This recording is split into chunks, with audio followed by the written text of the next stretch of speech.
Hello students, this is Chaya. In previous lecture we discussed about displacement reaction, double displacement reaction, redox reaction, उसके बाद में oxidation reaction and reduction reaction. तो ये सारे के सारे जो पॉइंट्स हैं वो हमने लास्ट लेक्चर में डिस्कस किए थे और आज हम एक एग्जांपल और लेंगे ऑक्सीडेशन और रिडक्शन का और उसके बाद में दो छोटे छोटे टॉपिक है कोरिजन और रेंसिडिटी, इसे डिस्कस करेंगे। तो स्टार्ट करते हैं। सबसे पहले मैं आपको ऑक्सीडेशन और रिडक्शन वहीं से एक मैं छोटा सा जो एग्जांपल है उससे स्टार्ट कर रही हूँ क्योंकि ये आपकी बुक में एक्टिविटी के अंदर दिया गया है। Copper Cu plus oxygen is converted into CuO। ये बोल रहे हैं कि कॉपर जो होती है वो रेड ब्राउन कलर की मेटल होती है जो ऑक्सीजन के साथ में रिएक्शन करने के बाद में या ऑक्सीजन के साथ में जब हम जलाते हैं तो बनता है कॉपर ऑक्साइड। तो ये है, इसको हम बोल सकते हैं कॉपर ऑक्साइड। तो कॉपर ऑक्साइड जो है इसका कलर होता है ब्लैक कलर का। इसका कलर क्या होता है? ब्लैक कलर का। अब हम कैसे प्रूव करेंगे कि ये रिएक्शन रिडॉक्स रिएक्शन है, ऑक्सीडेशन है, रिडक्शन है? तो सबसे पहले देखिए कॉपर जो है उसमें Cu से चेंज हुआ CuO में, ऑक्सीजन का एडिशन हुआ है, इसका मतलब कॉपर का क्या हुआ है? यहाँ पे ऑक्सीडेशन हुआ है। उसके बाद में ऑक्सीजन जो है वो ऑक्सीजन CuO में गया है, एक ऑक्सीजन कम हुआ है, या हम बोल सकते हैं कि ऑक्सीजन 0 से गया है -2 में, तो इसने इलेक्ट्रॉन जो है वो एक्सेप्ट किए हैं। तो इलेक्ट्रॉन एक्सेप्ट जो करता है उसका क्या होता है? रिडक्शन होता है। तो हम लिख सकते हैं कि ये क्या हो गया? रिडक्शन। जब ऑक्सीडेशन और रिडक्शन रिएक्शन साइमल्टेनियसली होती है तो हम उस रिएक्शन को बोलते हैं रिडॉक्स रिएक्शन। और मैंने कल आपसे कहा था कि ऑक्सीडेशन और रिडक्शन जो होती है वो ज्यादातर सारे रिएक्शन में एक साथ ही होते हैं। तो लगभग जो रिएक्शंस होती है वो रिडॉक्स रिएक्शन ही होती है।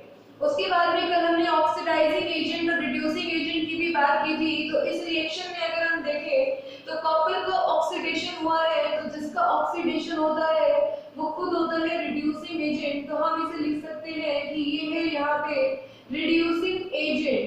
उसके बाद में ऑक्सीजन का हुआ है रिडक्शन, तो इसका मतलब रिएक्शन में ऑक्सीजन प्रोवाइड ऑक्सीजन ही तो करवाएगा, इसका मतलब ये क्या होगा? Oxidising agent. तो ये हो गया यहाँ पे ऑक्सीडाइजिंग एजेंट। तो इस तरीके से हम रिएक्शन में ऑक्सीडेशन को बता सकते हैं, रिडक्शन को बता सकते हैं, ऑक्सीडाइजिंग एजेंट को बता सकते हैं और रिड्यूसिंग एजेंट को बता सकते हैं। तो ये एग्जांपल हमारा यहीं पे क्लियर होता है और यहीं पे खत्म होता है oxidation, reduction, redox, oxidising agent और रिड्यूसिंग एजेंट। और यहाँ पे आपके जो टाइप्स ऑफ रिएक्शन है वो भी कंप्लीट होते हैं। कौन कौन से टाइप थे? Combination reaction, decomposition reaction, displacement reaction और double displacement reaction. Combination reaction के अंदर कुछ कंबाइन होकर के एक सिंगल सब्सटेंस में चेंज होना था। डिकम्पोजिशन रिएक्शन में एक सिंगल सब्सटेंस डिकम्पोज होकर के स्मॉल जो है कंपाउंड्स में चेंज हो रहा था, मॉलिक्यूल्स में चेंज हो रहा था। डिस्प्लेसमेंट में एक एलिमेंट दूसरे एलिमेंट की जगह ले रहा था और डबल डिस्प्लेसमेंट में दो एलिमेंट आपस में एक दूसरे के साथ में आयंस एक्सचेंज कर रहे थे।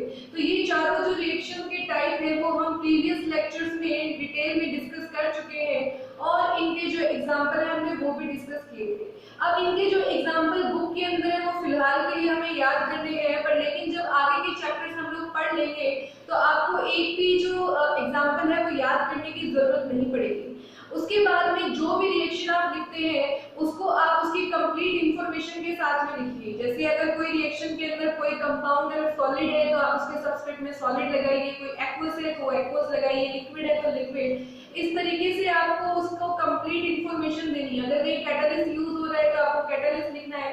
तो ये सब कुछ एक्सोथर्मिक, एंडोथर्मिक, ये सब आपको जो रिएक्शन के अंदर जो ऑब्जर्वेशन है वो आपको मालूम होनी चाहिए। जैसे अगर कोई आपसे पूछे give two observation in reaction between copper sulphate and iron, तो आप क्या ऑब्जर्वेशन देंगे कि ब्लू कलर का कॉपर सल्फेट चेंज हो गया ग्रीन कलर के फेरस सल्फेट में और धीरे धीरे आयरन नेल के अंदर छोटे छोटे पोर्स बनने लगे और उसके ऊपर कॉपर का डिपोजिशन हो गया। तो इस तरीके से आप उसकी 3 ऑब्जर्वेशन बता सकते हैं। अगर आपसे कोई पूछे write down the observation in decomposition of ferrous sulphate, तो आप क्या बताएंगे कि आयरन ऑक्साइड बनता है रेड ब्राउन कलर का और सल्फर जैसी स्मेल वाली गैस रिलीज होती है SO2 और SO3। इसी तरीके से और भी रिएक्शंस के अंदर हमसे ऑब्जर्वेशन पूछी जा सकती है, तो उनके जो कलर्स और ऑब्जर्वेशन है वो हमें याद होने चाहिए, जो मैंने रिएक्शन में एग्जांपल देते समय आपके साथ साथ डिस्कस किए थे। उसके बाद में स्टेट्स के साथ में हमें रिएक्शन के साथ जो है बैलेंस करके भी हमें लिखना चाहिए। कोई भी रिएक्शन अगर हम बैलेंस कर पा रहे हैं तो हमें उसे बैलेंस करके लिखनी चाहिए, पर एग्जाम में अगर क्वेश्चन पूछ लिया जाए और अगर आपसे बैलेंस नहीं हो रही है और उसमें क्वेश्चन में बोला भी नहीं है बैलेंस इक्वेशन लिखने के लिए, तो फिर आप उसे मत कीजिए। पर लेकिन जितना हो सके उतना रिएक्शन को बैलेंस करने की कोशिश कीजिए। जैसे ये रिएक्शन है तो इसको अगर हम बैलेंस करेंगे बहुत आसान है। यहाँ पे सबसे पहले मेटल क्या आगे उन्होंने कोफिशिएंट लगाया 2 और इधर भी 2, तो ये रिएक्शन बैलेंस हो चुकी है। तो बहुत आसान है, 10th क्लास में जितने भी एग्जांपल आते हैं बैलेंसिंग के सबके सब बहुत ज्यादा आसान है। उसके बाद में नेक्स्ट जो टॉपिक है वो है कोरिजन। तो कोरिजन जो है इसके बारे में हमें ज्यादा डिटेल में देखने की कोई जरूरत नहीं है, क्योंकि कोरिजन का जो टॉपिक है वो हम पढ़ेंगे चैप्टर नंबर 3 में डिटेल से पढ़ेंगे। तो कोरिजन जो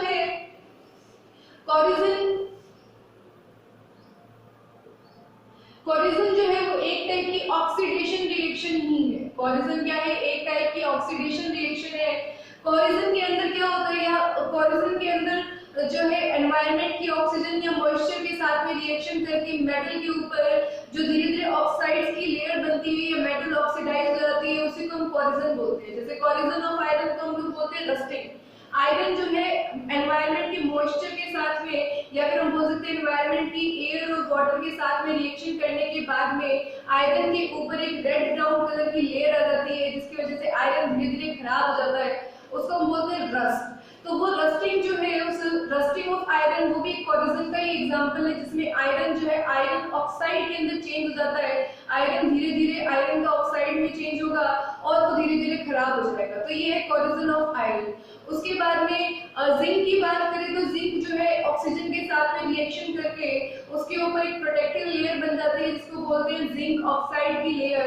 इसी तरीके से एल्यूमिनियम जो होता है वो एनवायरनमेंट की ऑक्सीजन के साथ में रिएक्शन करता है और वो बन जाता है Al2O3। कैसे?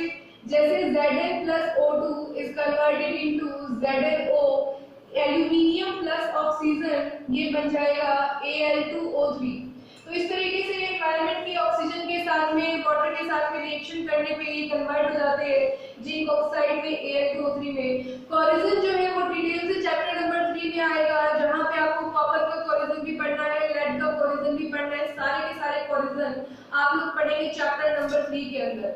यहाँ पे एक छोटा सा पॉइंट और भी दिया हुआ है कि टार्निशिंग ऑफ सिल्वर का रीजन क्या होता है, कि सिल्वर धीरे धीरे काला हो जाता है, उसका क्या रीजन होता है। तो एनवायरनमेंट के अंदर एक गैस होती है जिसको बोलते हैं हम H2S gas, hydrogen sulphide. Hydrogen sulphide gas की वजह से सिल्वर जो होता है वो टार्निश हो जाता है। कैसे होगा देखिए, Ag plus H2S is converted into Ag2S। तो Ag2S बनने की वजह से सिल्वर का सल्फाइड बनने की वजह से जो सिल्वर जो होता है, जो मेटल होती है, वो धीरे धीरे जो है वो टार्निश हो जाती है, ब्लैक हो जाती है। उसके बाद में ये सिंपल सा आपका कोरिजन का टॉपिक था, जो एक टाइप से ऑक्सीडेशन रिएक्शन थी। उसके बाद में एक और टर्म है जिसको हम बोल रहे हैं रेंसिडिटी। तो रेंसिडिटी क्या होती है? रेंसिडिटी का मतलब है oxidation of food. Oxidation of food, rancidity का मतलब है कि जब फूड की ऑक्सीडेशन की वजह से खाना खराब हो जाता है, उसमें से स्मेल आने लगती है, उस स्मेल की वजह से वो जो खाना है वो खाने लायक नहीं रहता है, फूड का ऑक्सीडेशन हो जाता है, उसी को हम बोलते हैं rancidity. Spoiling of food because of oxidation, इसी को हम बोलते हैं रेंसिडिटी। तो रेंसिडिटी से प्रिवेंट करने के हमारे बुक में 4 मेथड लिखे हुए हैं। नंबर 1, एंटीऑक्सीडेंट मिला दो। एंटीऑक्सीडेंट अगर मिलाओगे तो फूड जो है वो ऑक्सीडेशन नहीं कर पाएगा। उसके बाद में अगर हम सेकंड नंबर जो है वो फूड को फ्रीज करो। अगर हम फ्रीजर के अंदर या फिर फ्रीज करके अगर फूड को रखेंगे, रेफ्रिजरेटर में अगर हम फूड को रखेंगे तो उसको ऑक्सीडेशन का प्रोसेस जो है वो स्लो हो जाएगा। उसके बाद में थर्ड नंबर है, अगर हम फूड को एयर टाइट कंटेनर के अंदर रखते हैं तो वो एनवायरनमेंट की ऑक्सीजन के साथ रिएक्शन नहीं कर पाएगा और वो ऑक्सीडेशन से बच जाएगा। उस या फिर हम बोल सकते हैं उसका ऑक्सीडेशन का प्रोसेस जो है वो स्लो हो जाएगा। उसके बाद में फोर्थ नंबर जो है कि आपको फूड को रिएक्ट करना है इनर्ट गैसेस के साथ में जो किसी के साथ रिएक्शन नहीं करती है, जैसे नाइट्रोजन गैस किसी के साथ रिएक्शन नहीं करती, नॉर्मल गैसेस किसी के साथ रिएक्शन नहीं करती है। तो इनर्ट गैसेस के साथ में जब फूड की पैकेजिंग की जाती है तब भी ऑक्सीडेशन प्रोसेस नहीं होता है। कैसे, जैसे आपने देखा होगा चिप्स के पैकेट्स जो होते हैं उनमें बहुत ज्यादा एयर जो होती है फिल होती है और उसमें जो फूड मटेरियल होता है वो बिल्कुल थोड़ा सा होता है, तो वो जो एयर जो होती है वो नाइट्रोजन गैस होती है और नाइट्रोजन गैस जो होती है वो इनर्ट गैस होती है और इनर्ट गैस के साथ में फूड जो है वो अपनी कोई रिएक्शन नहीं कर पाएगा और ना ही उसका ऑक्सीडेशन होगा। तो इस तरीके से हम फूड को प्रिवेंट कर सकते हैं ऑक्सीडेशन से। तो ये आपके 4 जो मेथड्स है रेंसिडिटी से प्रिवेंट करने के आपकी बुक में दिए हुए हैं। तो यहाँ पे हमारा ये टॉपिक भी कंप्लीट होता है। अब पूरे चैप्टर में हमने क्या क्या पढ़ा था? पूरे चैप्टर में हमने केमिकल रिएक्शन क्या होती है, केमिकल चेंज क्या होता है, हमने सबसे पहले वो पढ़ा था।